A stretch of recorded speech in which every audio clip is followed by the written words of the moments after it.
mmea wa mama siku hizi ni kidogo cha maisha. Watu wengi wanajilaani kwa sababu hawakui vizuri, hawajapelekwa vizuri na maisha. Bwana Yesu asifiwe. Uwe mdogo uwe mkubwa, kila mtu ako na maisha, si ni kweli? Lakini kwa nini Mungu ameumba mwanamke? Nataka tuingie katika nafasi yetu sasa. Kwa nini Mungu aliona sio vyema? Kumbuka, sema sio vyema. Sio vyema. Mungu akasema sio vyema ili wewe upatikane. Ni nini Mungu aliona kwako? Na akaona wewe ukue katika nyumba ya ukuhani. Bwana Yesu asifiwe sana. Kwa nini Mungu ameweka mbegu ya ukuhani kwa maisha yako? Bwana asifiwe. Wewe uwe kiongozi. Wewe uko pale. Halo, ndani Mungu amekudhamini kiwango hicho. Si ni dhamana kubwa hiyo? Elewa, Mungu walisema hapo mwanzo. Tukisoma katika kitabu cha Mwanzo, Mungu aliziumba mbingu na nchi. Nchi ilikuwa ukiwa na tena utupu, na giza ilikuwa juu ya uso wa vilindi vya maji. Roho ya Mungu ikatulia juu ya uso wa maji. Mungu akasema iwe nuru, ikawa nuru. Mungu akaona nuru ya kuwa nuru ni njema. Mungu akatenganisha nuru na giza. Hapo hakuna wa mahali Mungu ameomba giza. Bwana sasa. Giza inajiingiza. Mungu alisema kuwe nuru. Mwanzo moja, nimeanza hapo Mwanzo 1. Nimeanza tu hapo 1. Nchi ilikuwa ukiwa na utupu, na giza ilikuwa juu ya uso wa vilindi vya maji. Tuko pamoja? Giza ilikuwa. Kitu cha kwanza Mungu kutenganisha hapo katika uumbaji. Mungu akasema iwe nuru, ikawa nuru. Mungu akiona nuru, akaiona nuru ya kuwa ni njema. Mungu akatenga nuru na giza. Bwana asifiwe. Mungu alitenga nuru na giza kutoka mwanzo kabisa. Bwana Yesu asifiwe sana. Kwa sababu anajua giza inapeleka watu kuishi.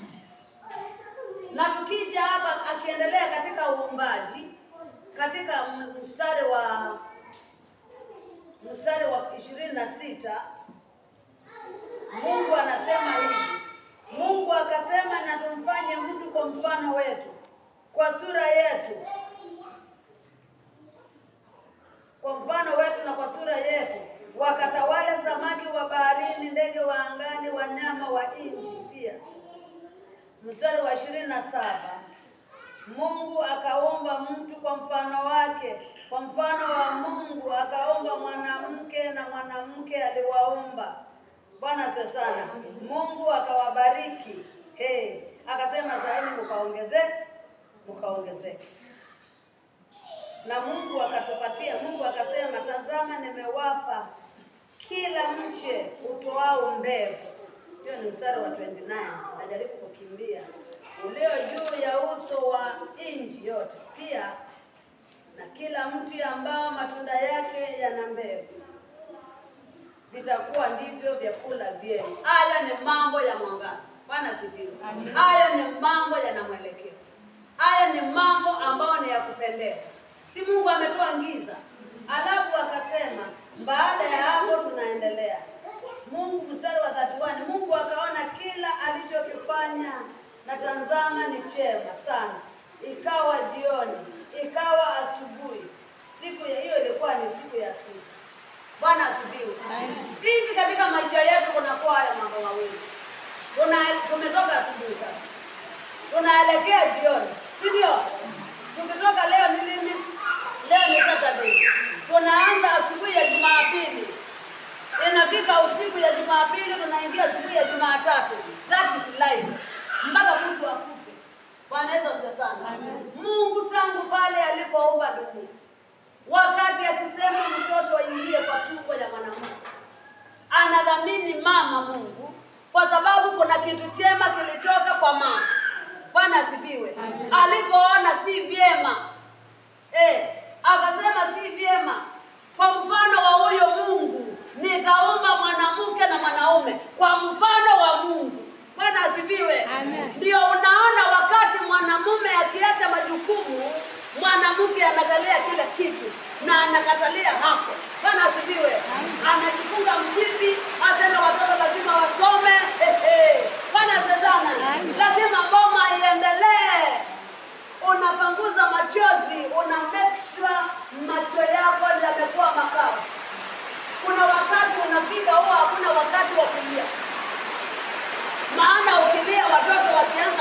boma imeharibika. Bwana asifiwe. So wakati unajipanguza unasema wacha nipanguze macho yangu nitazame vizuri. Si Mungu alitazama akaona kila kitu kiko sawa. Bwana asifiwe. Na Mungu akasema kwa sababu si vyema huyu mwanamume akuwa tena. Halo, ile giza Mungu alitoa huwa imeshika watu. Watu wameshikwa na giza nyingi wakakosa kujielewa. Watu wameshikwa na giza, wanaume wameshikwa na giza wakasahau majukumu yao. Hata mtu ajue amezaa watoto wangapi. Hebu tungetembea mtaani tutashangaa. Mwingine aliimba wimbo wa Kikwete. Hata sikuambia nini mwenyewe. Bwana sana. Nimeanza mbio. Lakini nimejua tu nitaingilia maana. Ameimba wimbo wa Kikwete akasema mimi nimetangaza. Mimi huku nitafanya. Sasa unaambia watu wafanye kazi. Unajua mimi ni Mungu na Mungu. Saa ingine usanii unaanza kuleta mambo. Mtu akawa anasema mambo ya watu, mambo ya vitu ambao hapa haistahili. Unaelewa? So kila mtu saa hii tukianza ushuhuda, unaanza kupata mtu akakwambia wewe hata niache. Maana nimepitia hapa nikafanya wengine wanakuletea mambo mazito kwa maisha yao. Kwa sababu hakika wamepitia. Bwana Yesu asifiwe sana. Lakini kwa neema ya Mungu, Mungu ametuleta pamoja. Mungu ametukumbuka. Ndio huyo mwanamke ambaye Mungu alimdhamini ili uumbaji ukamilike. Amen. Salimia Mungu, mwambie bila wewe uumbaji hujakamilika. Mungu alitaka kukamilisha uumbaji wake kupitia kwa mwanamke. Bwana Yesu asifiwe sana. Maana Mungu aliangalia akaona ule mwanaume vile alivyo mdhaifu. Bwana Yesu asifiwe. Ameona huyu mwanaume vile alivyo mdhaifu na akajua huyu basi asipomshika mkono mambo yameharibika. Bwana asifiwe sana. Kwa hivyo kwa sababu ya hivyo Mungu anataka tukaweze kujielewa kama wamama. Bwana asifiwe sana. Kwa nini Mungu ameomba mwanamke? Mungu alikuwa na makusudi gani na huyu mama? Haleluya. Amen. Kwa nini Mungu alikuweka? Neema ya Mungu katika kitabu cha Genesis chapter 2 tuko hapo verse 18. Hapo tumesoma 18. Bwana akasema si vyema huyu mtu akae peke yake. Nitamfanyizia msaidizi. Bwana Yesu asifiwe sana. Amen. Mtu akionekana, kila msichana aonekanapo mwanaume wakati anasikia ninataka mtu. Mungu alisema si vyema. Bwana asifiwe sana. Amen. Na ndio wale wasiojielewa wanabeba uule wao vibaya. Ndio utakuta mwanaume ako na watoto huko Kaloleni, Mombasa, Ukambani. Kama umekaa Mombasa utakuta mtu anasema nataka kwenda na kila kabila. Kuna watu wa aina hiyo. Maana akili yake inamfanya hivyo. Nataka taji ya Wajaluo, anazaa na yeye. Nataka taji ya Wataita, unamkuta. Nataka Mjikenda, unaona? Hata mzungu niko ndani. Itakufaidi na nini?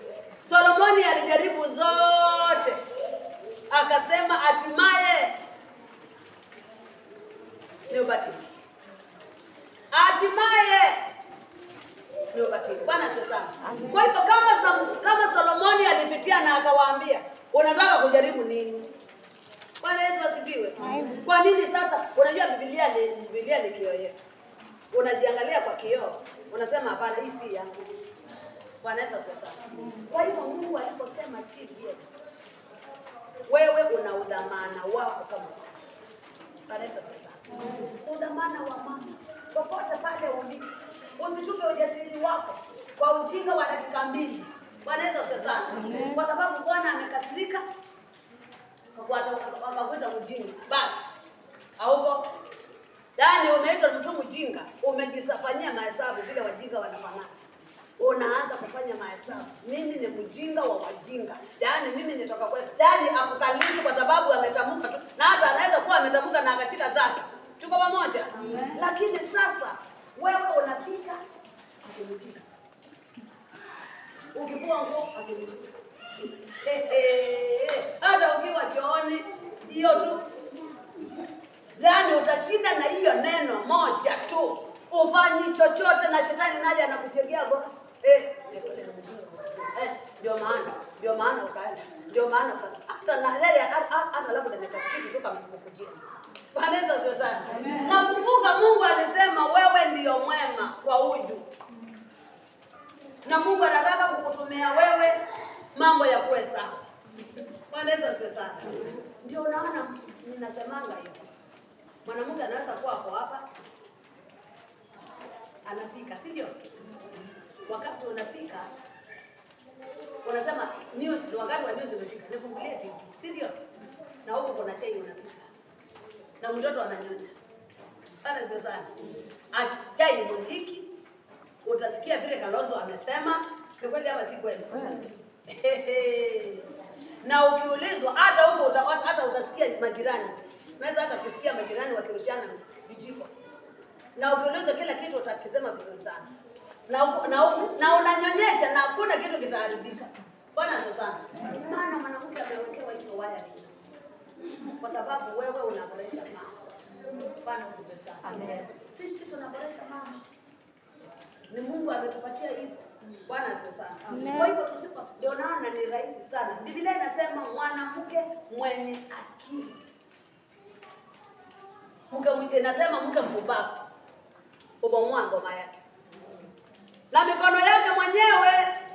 Kwa hivyo kwa mikono ya mwanamke boma inasimamia. Bwana hajataja mwanaume. Hiyo ni Proverbs 14:1. Bwana sana. Amen. Hajataja mwanaume.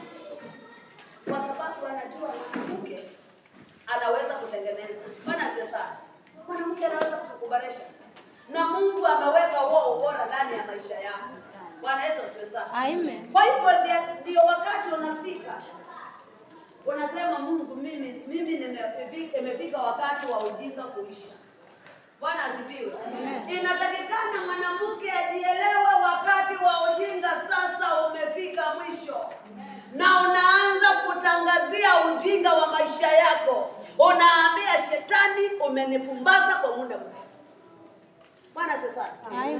Ukanipeleka kwa kanisa. Ujinga ukanitoa kwa kanisa. Si ndio? Nikaingia kwa Muhammad. Nikavaa buibui. Nikakaa pale nikatoka na watu wawili. Si ni mfano tu nawaangatia. Ukaona hapana. Nikaenda kwa Mutua. Nikaenda Machakos. Si ndio?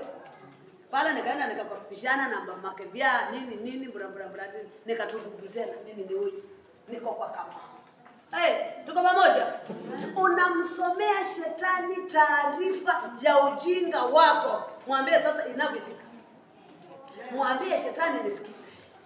Ulinifanya ukanifanya na sasa ninakubali ujinga wangu. Ninauchukua huo ujinga wangu. Ninakuletea Yesu. Bwana sana. Amen. Namlea Kariuki. Mtuko namlea. Si ndio? Kanisa ni wangu. Bwana asifiwe. Lakini umwambie sasa kuanzia sasa ijulikane. Nimejielewa, mimi niko na value, mimi niko naona, natembea na heshima yangu na hakuna mtu atanigusa kwa sababu ninajua Mungu. Bwana sasa. Inafika wakati tunakusanya huo ujinga wetu. Wengine wa wanawake wametesa waume zao. Unajua wanawake wanajiuza. Tunakuwa mtu anajiuza kwa mwanamke. Unajua hiyo? Shetani ameingilia kwa mama. Inakuwa kama biashara. Nikaushi kwa mfuko na mimi huko kwingine niko kaushi. Sasa niambie, hiyo ni kitu gani? Kauka na mimi nikauke. Iko ama hakuna? Kauka nikauke. Nani atakuwa mjinga? Kwa sababu kidogo tu kama hakuna amani watoto wataanza kujua hapa ndipo baba. Unajua mama akifika kwa boma mpaka paka wanaanza kucheka. Maana anajua nimeshika. Umewahi kuona pembile wanakimbia? Anakaribia kwa mkoba. Unasikia ng'ombe anaanza kulia. Bwana asifiwe. Maana anajua mwenye boma amekuja. Unajua kila kitu wanasema mwenye boma kule hadi huko. Wenyewe mzee anasema wenyewe hawako. Kwa sababu mwenye mji ni mama. Na utafikiwa chai na nani? Hautakula chakula. Nani ataingia jikoni? So wenyewe hawako. Tuende na kusindikiza wenyewe wakija tutarudi. Bwana siwe. Alafu sasa hapo mtu shetani anakuingilia, anakuambia hapa utoshi. Bwana Yesu asifiwe sana. Amen. Fununu mtaani tu fulani amesalimiwa. Ai, unajua na pressure. Walionekana wakisalimiana. Hello? Walikuwa wanasemaje? Au walisalimiana, hauko na uhakika nacho. Na wewe elewa, umekosa kuelewa, Mungu amekuleta karibu na huyu mtu mdhaifu. Maana Mungu amesema huyu ni mdhaifu. Umeletwa karibu na yeye umtii. Bwana Yesu asifiwe.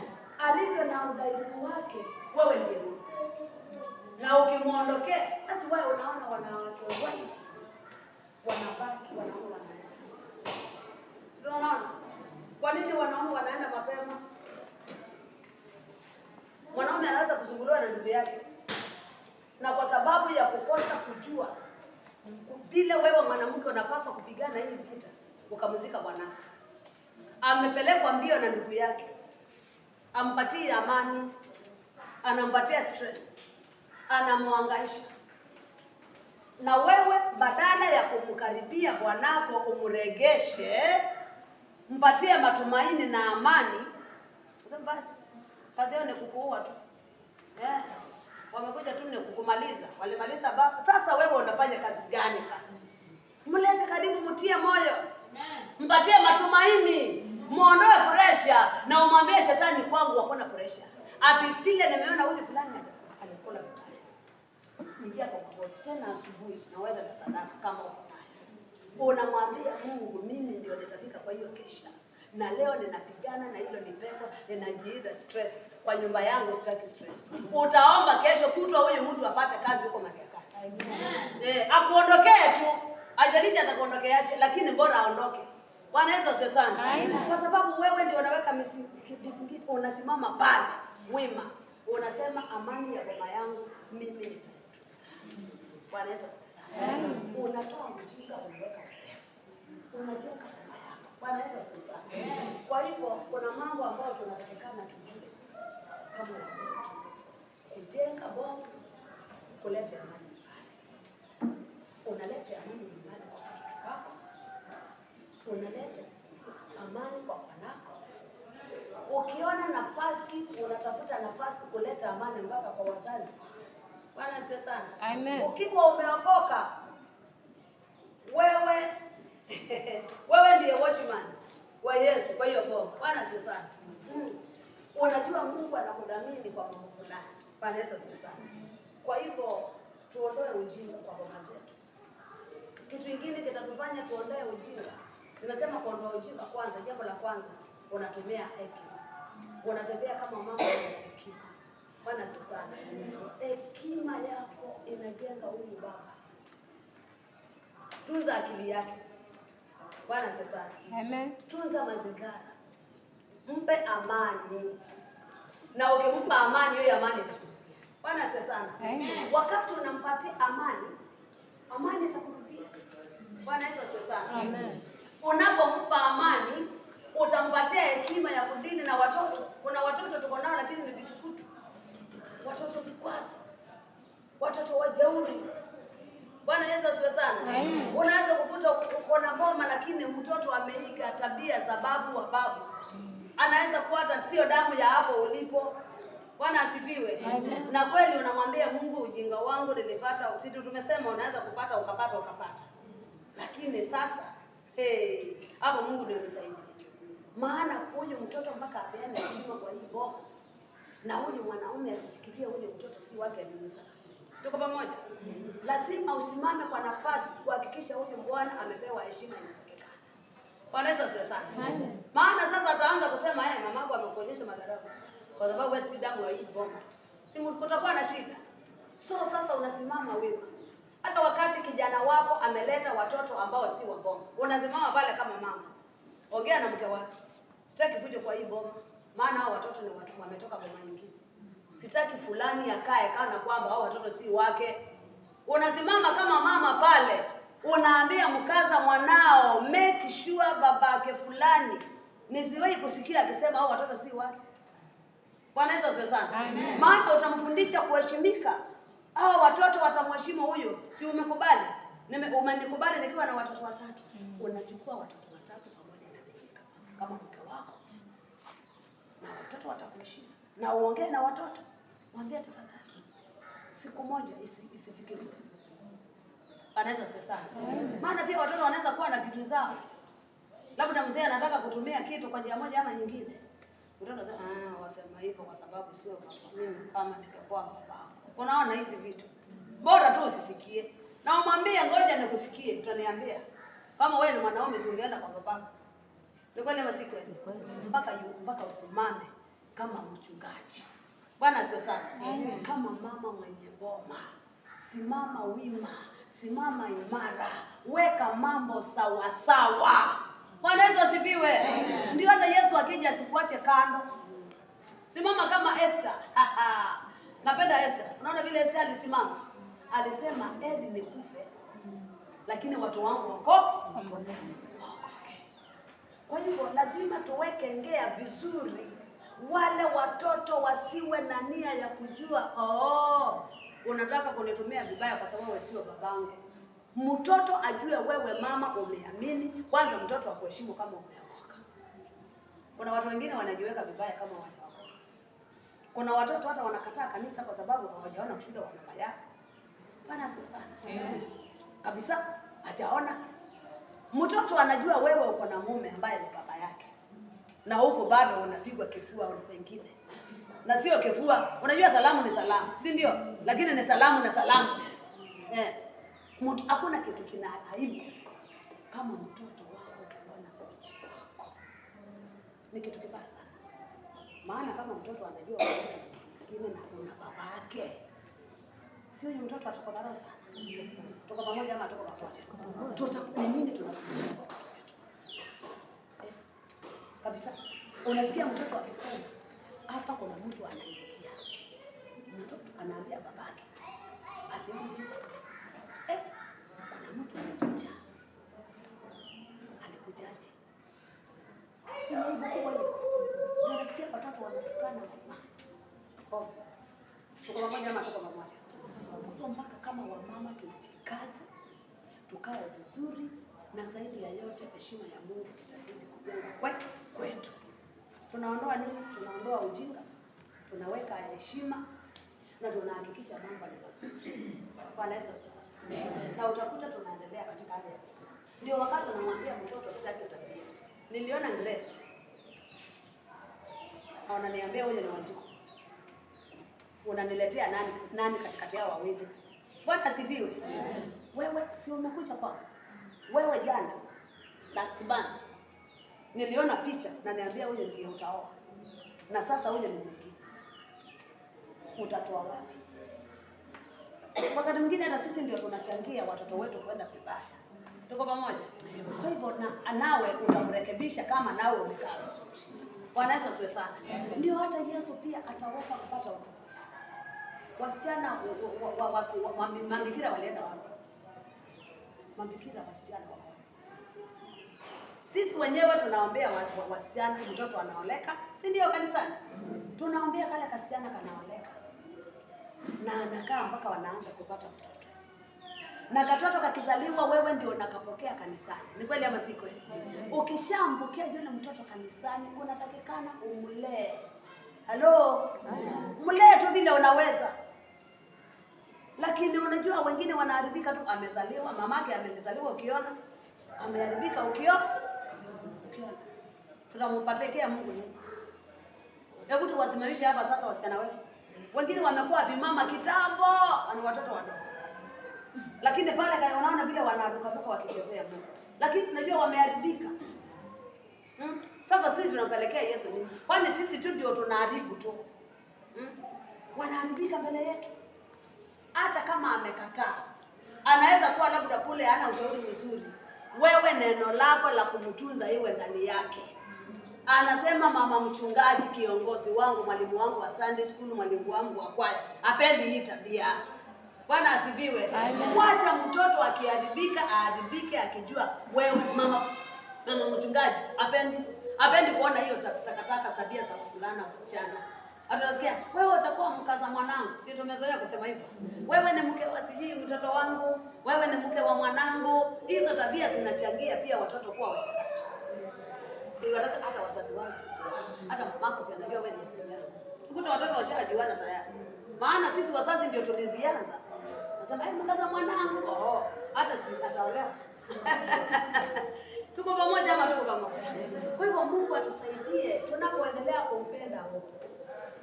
Hata maongeo yetu yatabadilika. Bwana asifiwe. Amen. Kitu kingine kinatutatiza sana ni moyo wa uchungu.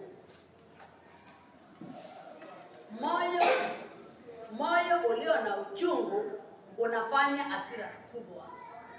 Bwana asifiwe sana. Maana ukikasirika inakuwa ni kama bokora. Utafyatua mambo. Si ndio? Ukiwa umekasirika unakutana na kuku anajua mama amekasirika. Bwana Yesu asifiwe. Utakuta mama amekasirika.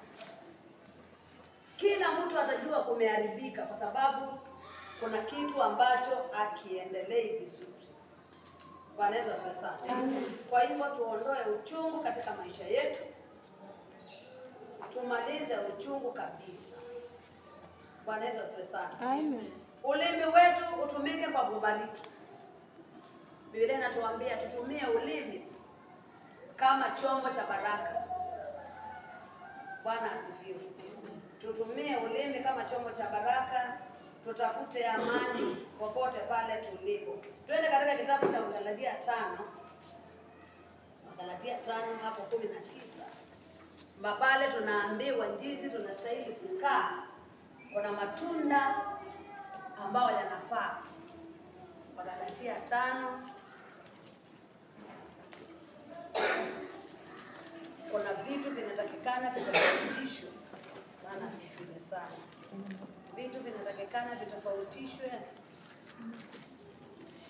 Ukisoma katika kitabu cha Wagalatia iko wazi. Biblia inatuambia iko wazi.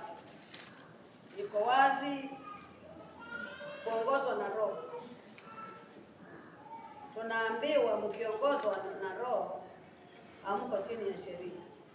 Basi haya ndiyo matunda ya matendo ya mwili yako dhahiri: uasherati, uchafu, ufisadi, ibada ya sanamu, uchawi, uadui, ugomvi, wivu, hasira, fitina, baraka, uzushi, usuda, ulevi, ulavi na mambo yanayofanana na hayo. Hayo mambo yanabebana na uchungu. Ukanakasirika kidogo, unasema unaenda kusalimia mamako. Kwenda kwa mama unalenga usherati. Sio ndio umeanza hapo? Kwa sababu kidogo kuna mambo yako sawa, unaona basi wacha nitoke. Uchungu unachangia. Nikiangalia haya mambo yote yanaweza kubeba vitu vibaya sana. Ndio hii sasa. Maana kuna vita inaendelea. Hayo uchafu, ufisadi, ibada ya sanamu, uchawi, uadui, ugomvi, wivu, hizo vitu zote. Lakini tunaambiwa mkiongozwa na Roho hamko chini ya sheria. Bwana Yesu asifiwe sana. Amen. Hamko chini ya sheria. Kwa sababu pia kuna mambo tunaambiwa Roho hii mambo yanapigana, sababu mwili ukushindana na Roho, na hizi zote lazima zitapigana. Mkiongozwa na Roho hamko chini ya sheria. Bwana asifiwe sana. Amen. Na tukiingia mstari wa 22 inatuambia lakini tunda la Roho ni upendo, furaha, amani, uvumilivu, utu wema, fadhili, uaminifu, upole, kiasi, na juu ya mambo kama haya hamuna sheria. Bwana asifiwe sana. Amen. Tukue na msamaha kwa wingi. Tukisameheana na upendo. Hizo ni pila nguzo za mama. Bwana asiwe sana. Amen. Upendo ni nguzo ya mama. Umeingia kwa hiyo ndoa kwa upendo. Hata kama unaweza kuwa ulidanganywa kwa upendo, lakini tumia upendo wa Mungu. Bwana asifiwe. Tumia upendo wa Mungu kujenga boma yako. Tumia upendo wa Mungu na Mungu atakulipa. Bwana asifiwe. Hata kama kulionekana 3 4, lakini wewe uko pale. Wachana na hizo. Msamehe, samea kutoka kwa roho yako ili upone. Bwana asifiwe. Jenga ngorofa ya msamaha. Mwambie Bwana, ninafunga macho kwa machozi, kwa kilio kikubwa, ninawasamehe. Na mimi nataka kukaa kama mama kwa hiyo. Ni kweli wameletwa 3, lakini mimi ni dhamini. Bwana Yesu asifiwe sana. Ondoa uchungu. Weka roho ya msamaha. Penda watoto wako. Ukiona mtoto unasema, Mungu, ninakuona Mungu. Kwa sababu wakati ulikubaliana, ulikubali kwa sababu ya upendo. Bwana asifiwe. Ulienda hapo kwa sababu ya upendo. Hata kama ulidanganywa, ukafisadiwa, upendo ni huu. Mwambie Mungu, ninapokea upendo na nitaendelea kwa upendo wako. Kuwa na moyo wa kusamehe. Ukisamehe utapona. Bwana sana. Na ufundishe watoto pia. Tufundishe watoto wetu. Utakuta hata mama wakati mwingine wakati mwingine tukihubiri huwa tunafika unaanza kuona mama amejawa na moyo mchungu sana. Anaongea maneno ya laana. Sema Mungu nitafanya nini? Unamleta karibu na Mungu. Saa hii ukiacha Mungu ama Mungu achukue maisha yako na uende katika hiyo roho ya hasira, utaenda wapi? Si unaona wanapoteza? Umeacha watoto vibaya. Wakati mwingine unaenda kuzikana, wakati mwingine unaenda kuzikana mahali unakuta hizi roho za kujinyonga. Unaona? Sasa unaambiwa sababu ya mtu kujinyonga, unakuta hakuna hata mtu anataka kuhusiana na huyo mtu mwenye amekufa. Watoto wanasema si alikufa mwenyewe, si alipenda mwenyewe. Mimi siwezi lia, hata simvalii nguo. Kwa sababu wanaona babu amefanya kitendo cha ujinga. Mamangu alifanya kijinga, saa akajitoa roho. Tuko pamoja? Sasa mregeshe huyo mtoto, mwambie hapana, msamehe. Maana usipomsamehe amekufa. Sisi mama tuko kila mahali wa mama mpaka tunashika, tunanguza. Bwana asifiwe sana. Huyu mama ako na uchungu, mtoto ako na uchungu kwa sababu nyanya yake alijiua. Na wewe unasikia hapo, atakuwa akiota na yeye akimpika. Ataota na yeye. Bwana asifiwe. Ataota na nyanya yake wakati anafanya nini? Ataota na nyanya yake wakati anampigana na yeye. Tuko pamoja? Atakuwa anaota na hiyo kiroho. Fadhamo mtu akikufa huwa anaonekana. Bwana, msamaha ukiwa ndani ya mtu, hata wale wako karibu watakupatia unasamehe. Bwana Yesu asifiwe sana. Kwa hivyo tuotoe uchungu wa maisha. Tukimaliza uchungu, Mungu atatusamehe. Bwana asifiwe sana. Kwa hivyo tusibebanishe hizo vitu, sitatutatiza sana. Halo. Bwana asifiwe sana.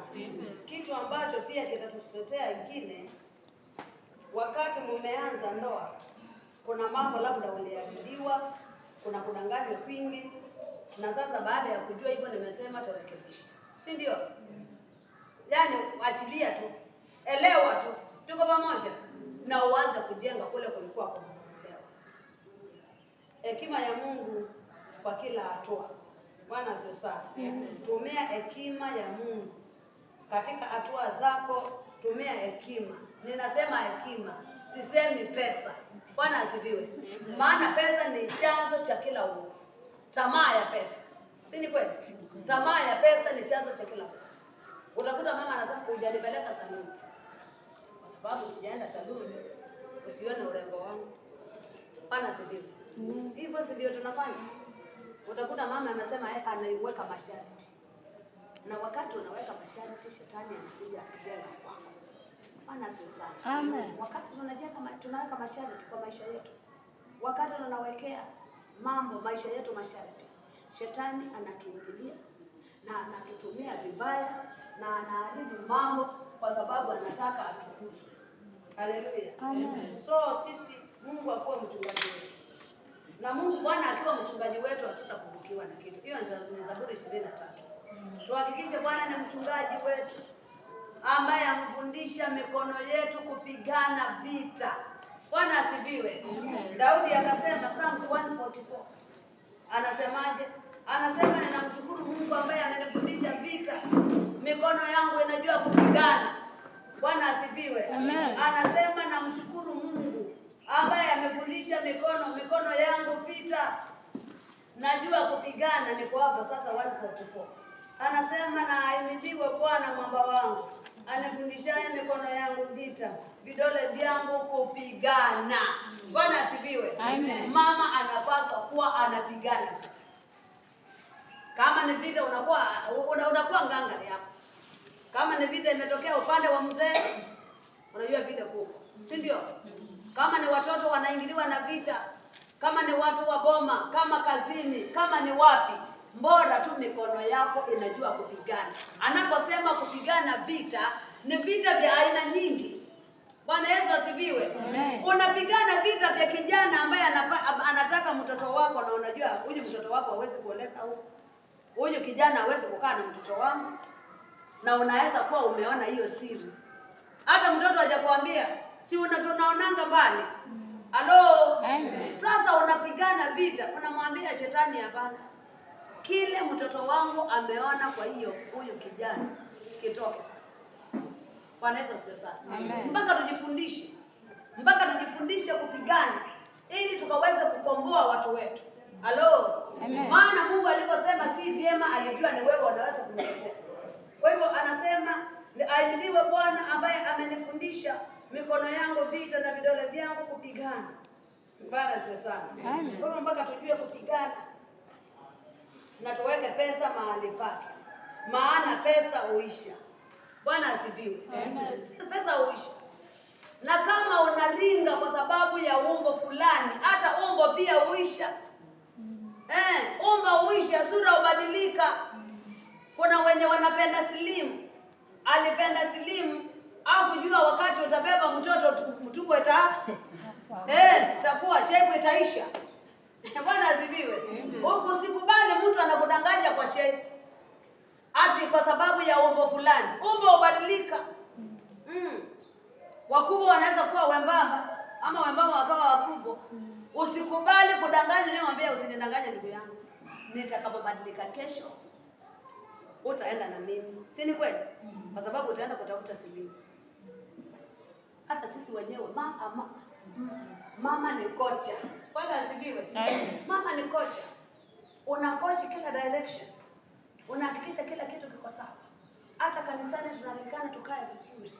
Bwana Yesu asifiwe sana. Kuna vitu vingine kule kwetu wanafaa kanisani. Unashangaa mtu anaenda klabu kama anaenda wapi. Bwana asifiwe sana. Napenda hii roho ya kukaa na leso kanisani. Wengine kuna wanakuja, mtu anakuja pale, unakuta mama unaona anaenda kufunga leso. Watu wafukuzi. Anakuja kanisani. Kanguo ni kale unakaona, ukiangalia tu shwe. Unaona tu ni nylon. Si ndio? Unaenda vizuri na kaleso. Naomba tu kidogo kusaidie. Ukimaliza kanisani sio utanipatia. Akae vizuri. Bwana Yesu asifiwe sana.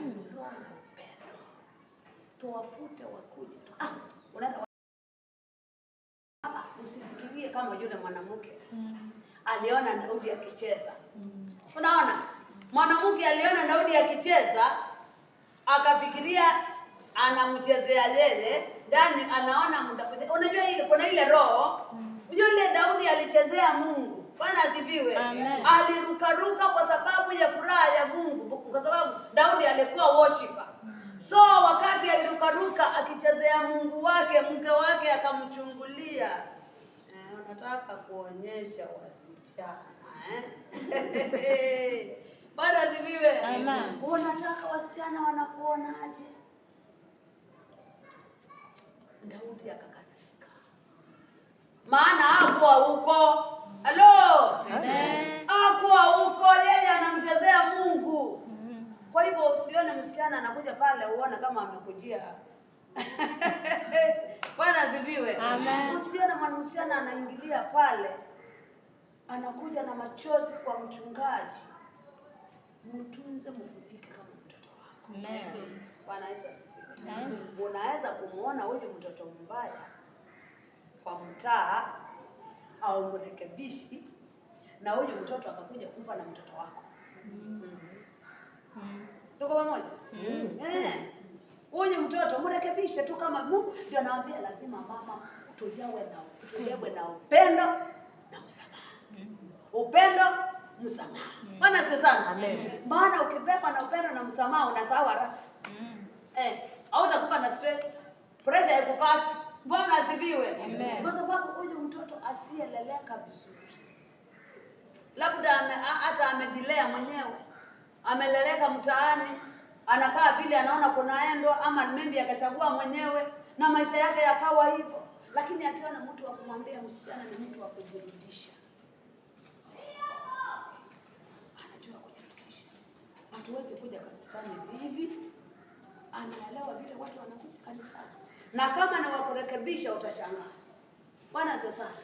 Nakumbuka wengine, wakati mwingine watu wanasema mimi anaokoka na sasa nitakujaje kanisani na sina nguo ya kuja kanisani. Mwambie njoo nitakuonyesha. Mwambie kuongea. Sasa hivi kama kwako ni karibu, unaenda unampatia pesa. Bwana ziviwe. Amen. Unampatia hela. Halo, kwa sababu sisi ni watu wa kutafuta.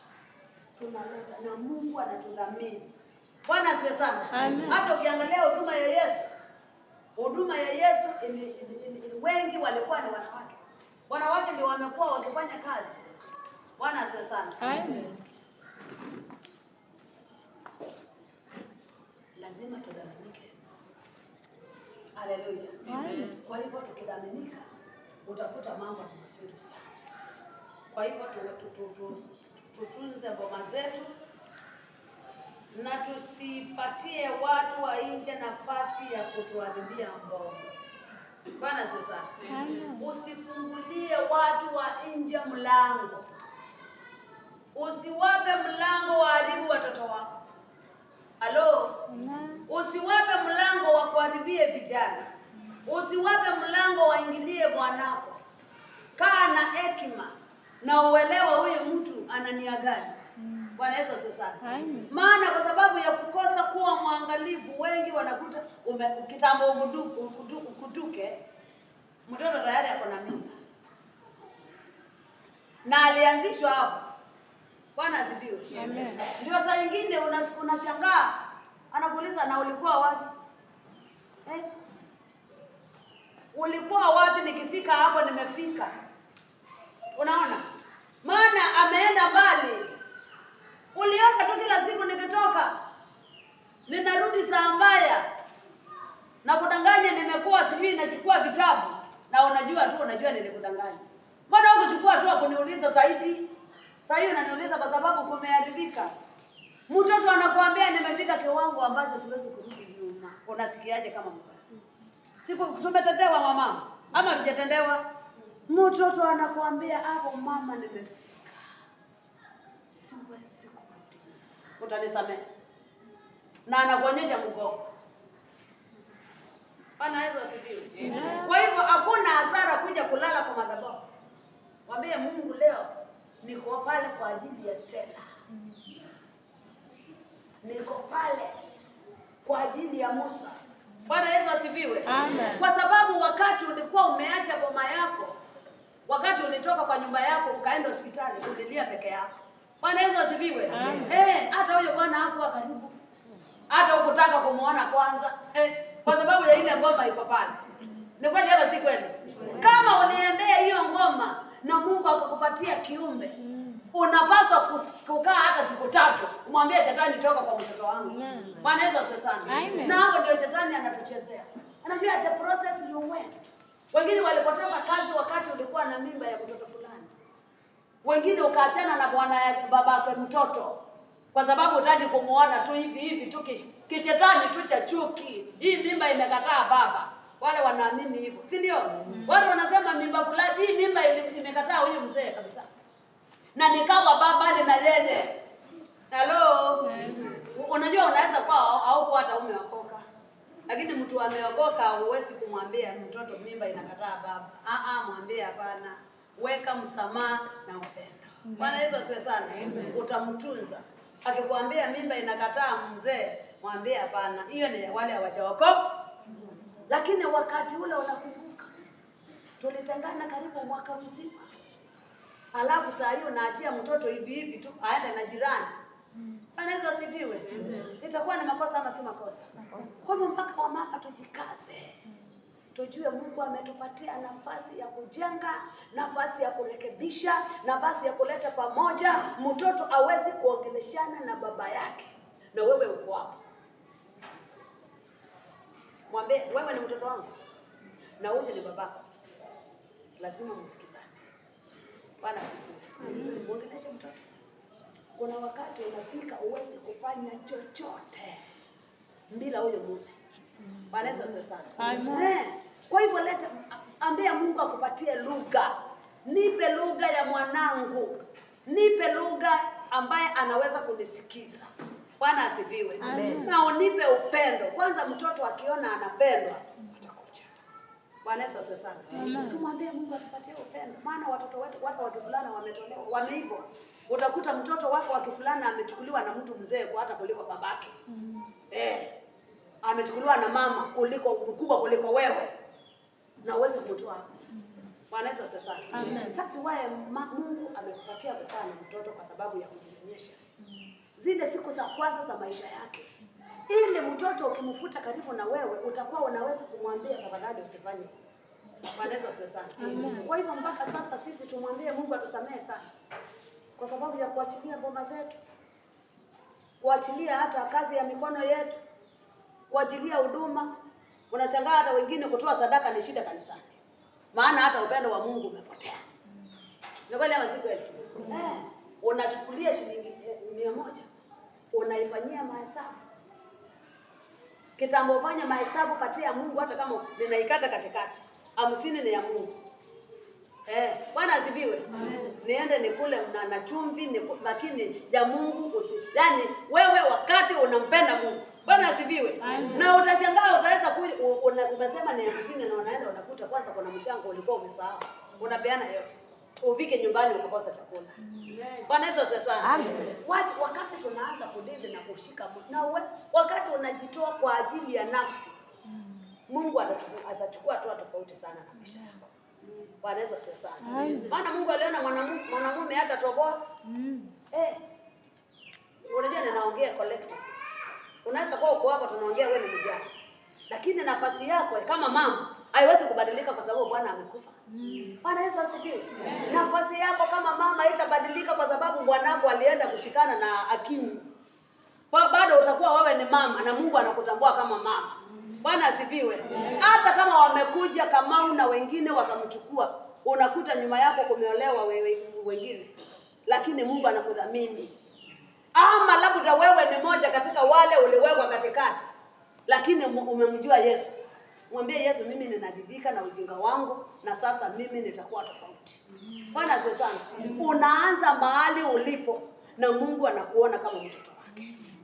Na maisha yanaendelea. Kuna mama mmoja nampenda nikipatia nafasi yake. Mwanamke huyo anaitwa Abigail. Unajua Abigail? Yule mwanamke ambaye Daudi aliona matendo ya mume wake na akamwambia mimi, akatumana manyoya. Bwana asifiwe. Maana walikuwa wanakata mikia kondo.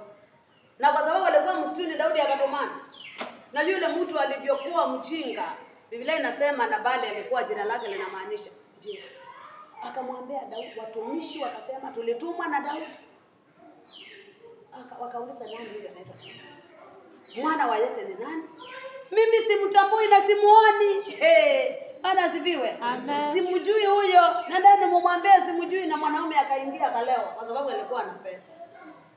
Daudi aliambiwa akakasirika. Akasema na Mungu anefanye hivi kama nitamwachia kijana kwa hiyo boma. Mwanaume nitafagia. Bwana Yesu asifiwe sana. Bona vile wanaume wakile walivyo na udhamana. Mwanamke alipokuja akaambiwa wanaume wa boma yako wote wanakuja kumalizwa. Bwana asifiwe. Na always wanaume ndio wao wanatafutwa. Bwana asifiwe. Mwanaume ndiye anatafutwa kwa sababu mwanaume ndiye anabeba mbele. Hata kanisani wako wapi? Mkono wangapi? Utakuta pastor anang'ang'ana na wanaume 3 tu. Wanawake 300. Tuko pamoja ama tuko pamoja? Maana kile kitu kimebeba. Mwanaume akishika njia akienda kanisani, utakuta mke wake na watoto na mama na baba. Unaona, huyo mwanaume ako na nguvu. Bwana asifiwe. Na ndio sisi tumewekwa tukue na nguvu ili tukiwa support mambo yaendelee vizuri. So sasa aliposemekana kwa nini huwa ni mwanaume anatafuta? Hakusema wanawake ama wafanyikazi. Alisema nitaenda kumaliza wanaume wote. Wale wanaume wa hiyo boma nitawamaliza. So akaenda akalewa. Siku ikafika, Abigaili akajua kuna kujwa. Bwana asifiwe. Akiambiwa kuna kujwa, akasema siwezi kutulia. Siwezi kukaa. Kama ni mwanamke mwingine mjinga angeanza kuomboleza. Angeanza kulia. Bwana asifiwe. Abigaili alichukua hatua. Akapika chakula. Akachukua kondoo. Akamtengeneza. Akabeba chakula. Maana wale watu wa Daudi walikuwa wanasikia njaa. Na aliambiwa vizuri, akaambiwa majeshi yametumwa yakuje kumaliza.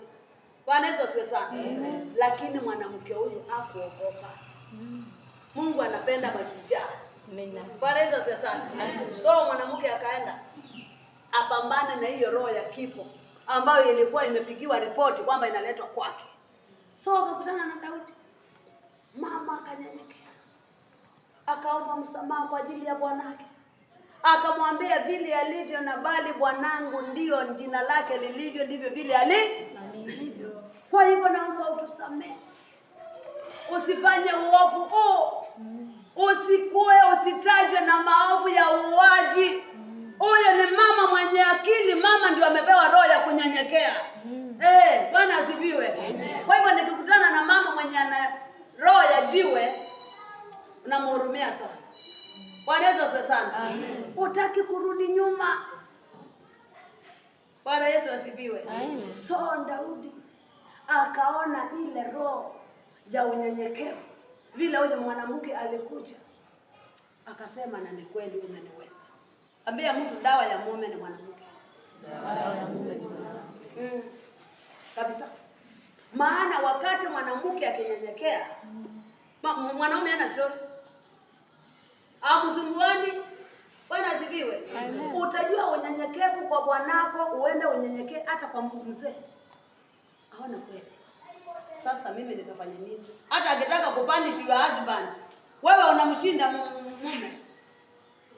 Bakovia anataka punishment inakuja kwa sababu mwanako ni mjeuri. Lakini unyenyekevu wako utaweza kubadilisha huyu mwanamke.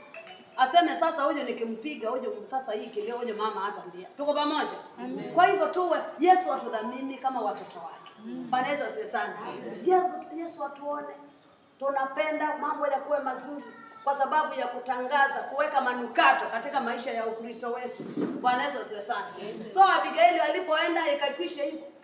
Aliporudi akamwambia bwanake, ile roho ya kifo ilipiga huyo mwanaume. Maana alishtuka. Alishtuka vile kungeenda.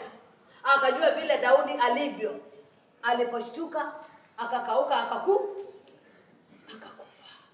Bwana Yesu asifiwe sana. So lazima sisi wenyewe tujielewe. Lazima tujue kudili na watu tofauti. Kwa sababu watu hawako sawa. Kuna mtu saa hii ameshindwa kutunza boma yake kwa sababu anamfananisha. Point nyingine ni tusiwafananishe watu. Usije ukawafananisha. Bwana Yesu asifiwe sana. Usifananishe watu. Kila mtu ako katika nafasi yake. Bwana Yesu asifiwe sana. So ni mpaka tuelewe ni nini tunataka na tunaitaka wakati gani. Bwana asifiwe sana.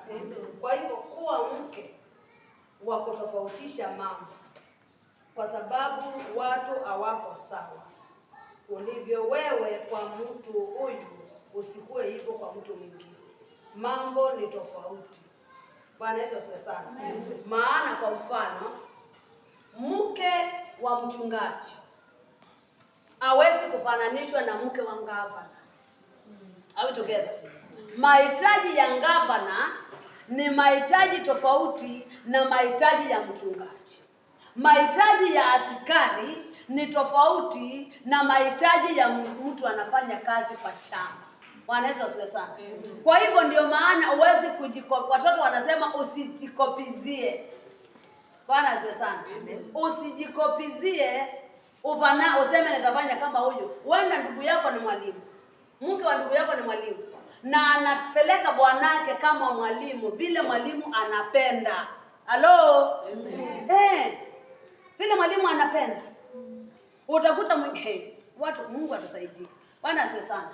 Utaona vile mwalimu anapelekwa, kwa sababu mwalimu ako kwa nyumba Sunday anaamua kwenda ibada ya saa 6 kwa sababu siku zote ako shuleni na wewe unashinda kwa nyumba. Tuko pamoja? Are we together? Unashinda kwa nyumba kila siku, lakini sasa unataka kukaa kama mwalimu.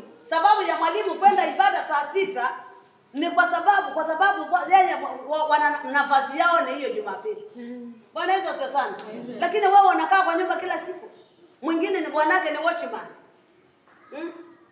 Sasa wakati wale wako huko, yeye mwenyewe sasa huyu bwana amefika kwa nyumba hiyo asubuhi yake ndio mchana wake.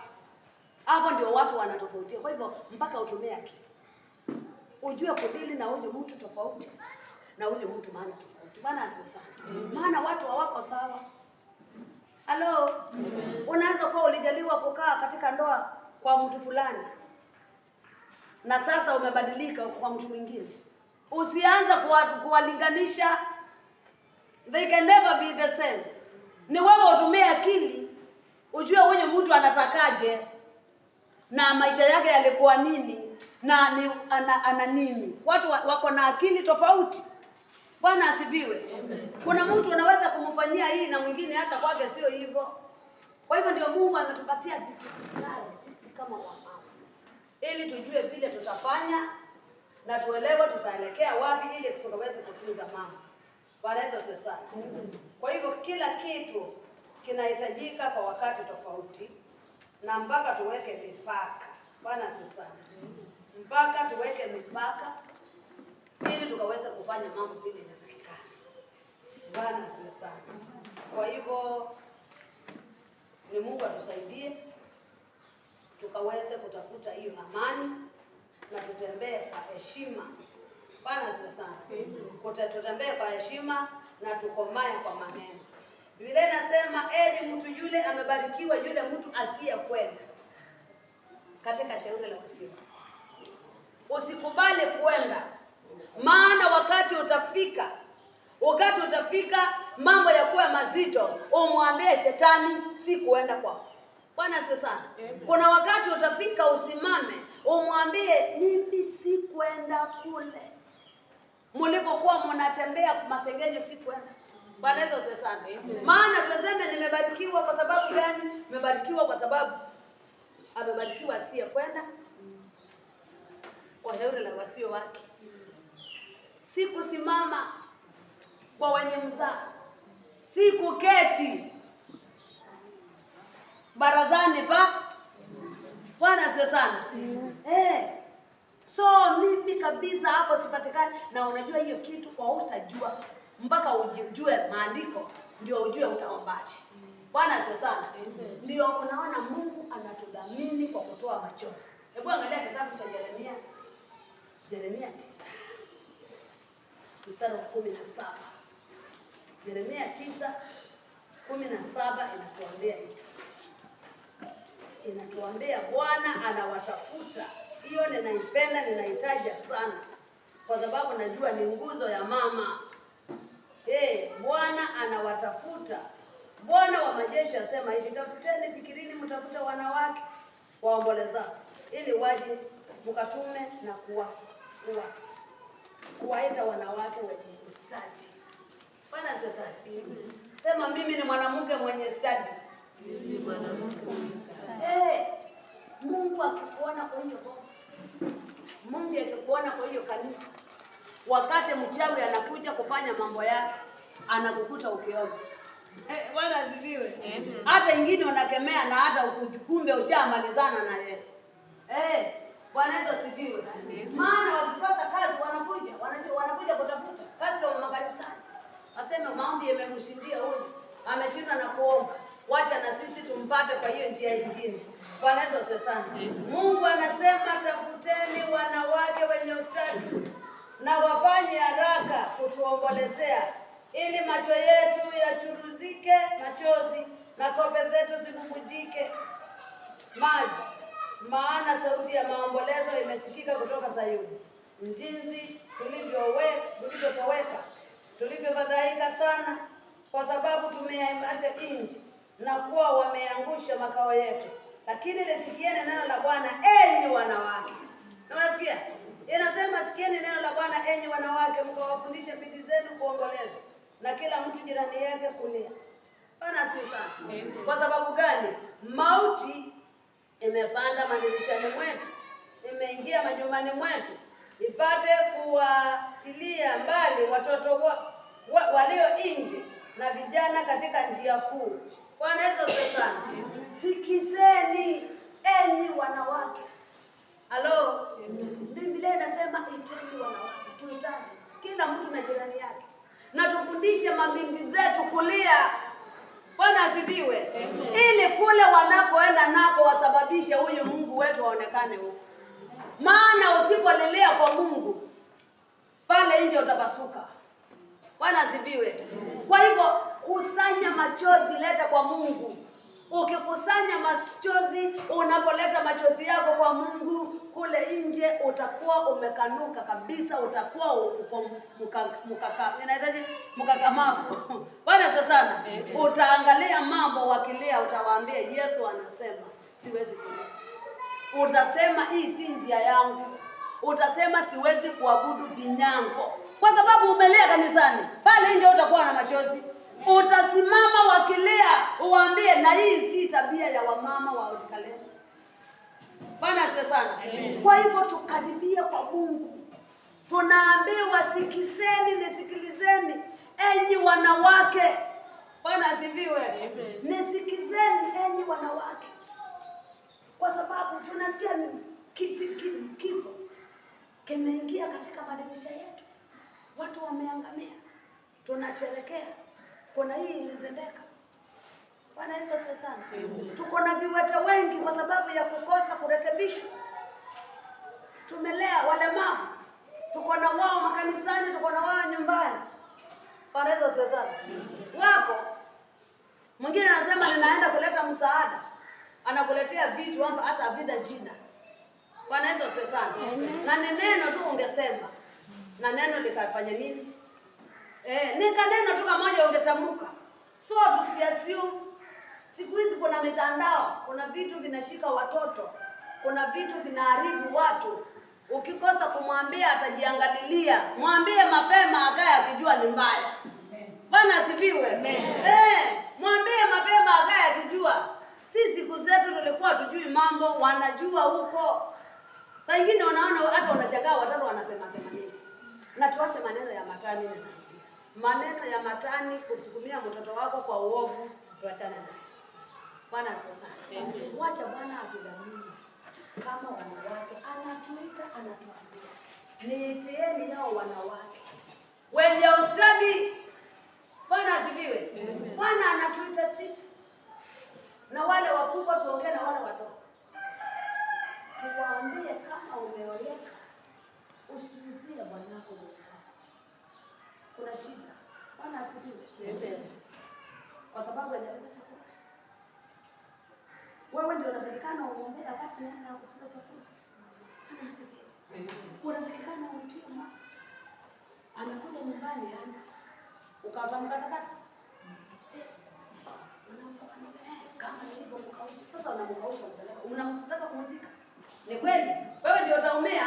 Sawa akaushe. Mkaushe ndio atakauka aingie gerezani. Mkaushe umuingize hapo. Utasema Bwana ametoa na Bwana ametoa. Lakini nani atakimbia na leso peke yake? Na watakucheka. Walichangia lakini watacheka wakati atakuwa anahangaika. Mtunze na umtarajie na umtabirie maisha marefu. Bwana sana. Muonyeshe vile watoto watakuwa wakiwasaidia mkiwa pamoja. Muonyeshe wadhamana hata kama ana kitu. Bwana asifiwe. Sasa utaenda kusifu nani na yeye ndiye bwanako? Watiwa moyo. Wapewe heshima yao. Watunzwe, wanyenyekewe. Bwana asifiwe. Kumnyenyekea sio yani msikize. Biblia inasema mwanamke anafunika kichwa. Nasema enyi wamama, funikeni vichwa vyenu. Wakati Biblia inasema tufunike vichwa, isemi tufunike na vitambaa. Maana mume ni kichwa. Katika udhaifu wake mfunike. Bwana asifiwe. Amen. Ukisoma katika kitabu cha Genesis chapter 2 hapo mstari wa 22 nimekumbuka kitu. Wakati Adamu na Eve walikosa. Bwana asifiwe. Genesis 2 what ni 3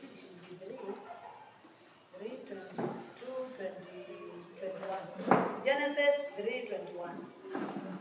Wakati Adamu na Eve walikosa, Bwana Mungu akawafanyia Adamu na Eve mke wake mavazi ya ngozi akawavika.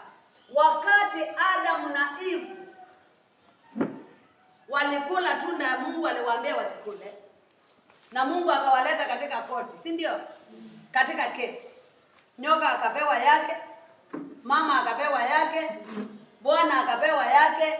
Baada ya hiyo kinyang'anyiro yote, Biblia inasema Mungu alitengeneza mavazi ya ngozi akawafunika, kwa sababu walikuwa uchi, si ndio? Kwa hivyo Mungu anajua kutufunika sisi aibu zetu. Bwana asifiwe. Huyu Mungu kutoka mwanzo anajua kufunika aibu. Ndio Biblia inakuambia mama, funika kichwa. Usichukue tu ni sawa, unaweza kuchukua ukae, lakini pia inakwambia funika, jizoeshe, mfunike huyu mume wako. Mume wako anaweza kuwa ni mdhaifu. Usimtuamishe mbele ya watoto. Bwana asifiwe. Kwa nini mjinga? Rosi si ameimba. Kwa nini mjinga? Hajielewi, anafanya. Bwana Yesu asifiwe sana. Ukiwa na roho ya hekima. Tukiwa na roho ya hekima, hautaona mikojo ya mama yako. Bwana asifiwe sana. Maana mama kitambo ni uzee umemshika. Bwana Yesu asifiwe sana. Mama atajikojolea. Uzee amebarikiwa na miaka, na hiyo neema ya miaka mingi ndio umefika kiwango ikawa mwili wake pia una nini? Amefika hicho kiwango. Maana wakati ako sawa, akuambii ninaenda choo kubwa ama ninaenda choo ndogo. Ni kweli ama si kweli? Mnaona tu anatoka. Wanasema wazungu, excuse me. Anakuacha, anaenda peke yake. Anaenda anaingia anajitengeneza, alafu akuambii. Lakini saa hii amefika kiwango cha kuwa uzee umembeba, kwa sababu miaka yake imekuwa nyingi, mwili wake umeanza kuwa tofauti. Anaenda hatua moja, break, simekataa. Unafikiri akisimama hivyo anafurahia? Usiseme anajikojolea. Mwanamke mwenye hekima unamtunza mama. Kidogo kulika kwa leso. Yote kwa leso kidogo. Unampanguza. Mwambie mama twende ni kukalisha. Bwana asifiwe sana. Wacha huyo mama aone upendo wako. Upendo wa mtoto wako, upendo wa mjukuu wake, na tumeambiwa tuwafundishe. Bwana asifiwe sana. Tumeambiwa tuwafundishe. Hiyo ni sehemu moja ya kuwafundisha mabinti zetu ili mtoto atunze. Bwana asifiwe sana. Hata kama utatunza na upendo, Mungu anajua unafanya. Si kila kitu unafanya kinapendeza watu wote. Bwana asifiwe. Mwingine atakuchukia kwa sababu wewe unafanya, na mimi kwa sababu siwezi kufanya, unajipendekeza tu. Wacha waambiwe unajipendekeza, lakini ujue unateta. Bwana asifiwe sana. Si Mungu anajua vile atakulipa. Kazi yako ni kujipendekeza, unakuwa kesi. Kwa sababu mtu hataki kuchoka.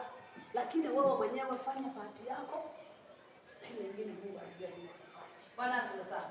Kwa hivyo sasa Mungu aliwafunika wale. Haleluya.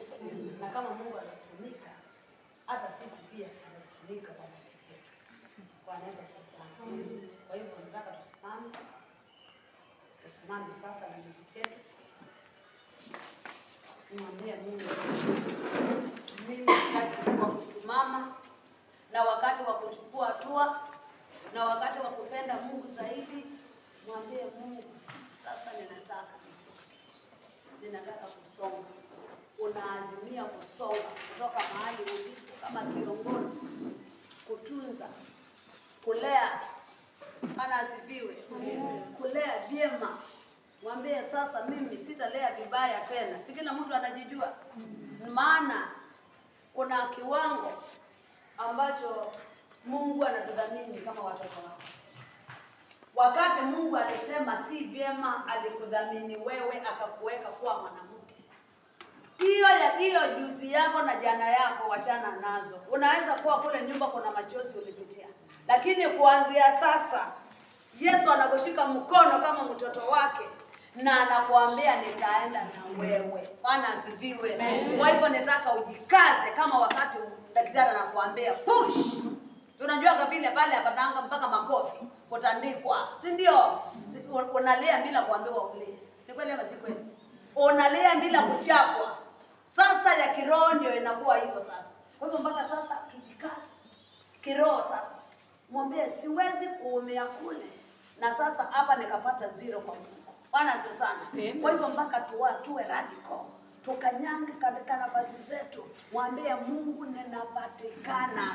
Bwana, ninapatikana kwako, na kwako nitapata. Kama vile unaambiwa hatutaki kifo, hatutaki maiti, usizae maiti mbele yangu. Unafikiria vile madaktari wanasemanga, sitaki maiti, nataka mtoto anapumua, mtoto mzima. Unasikia?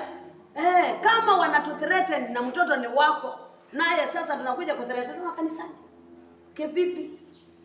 Wale watakuja kanisani wapate uhai kwa sababu niko. Bwana asifiwe.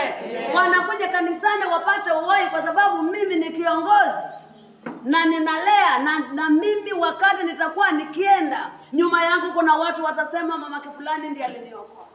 Mamake fulani ndiye alinifundisha kulea boma. Mamake fulani ndiye aliniencourage. Akiwa na bwanake mlevi, lakini anasema ninampenda kipenzi changu. Sasa hiyo ametoka kubeba, kumtoa uchafu. Bwana asifiwe. Tuache nafasi ya Mungu aonekane.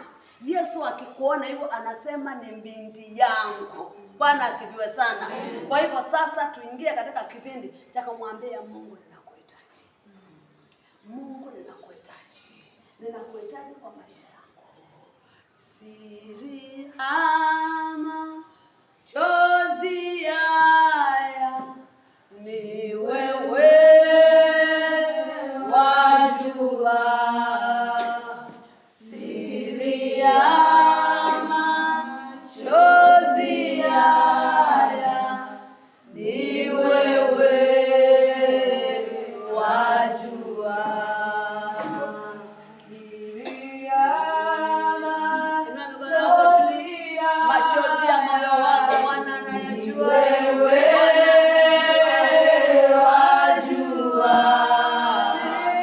Siri ama chozi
yako kwa moyo wako, weka kwa moyo wako, mwambie Bwana nisamehe.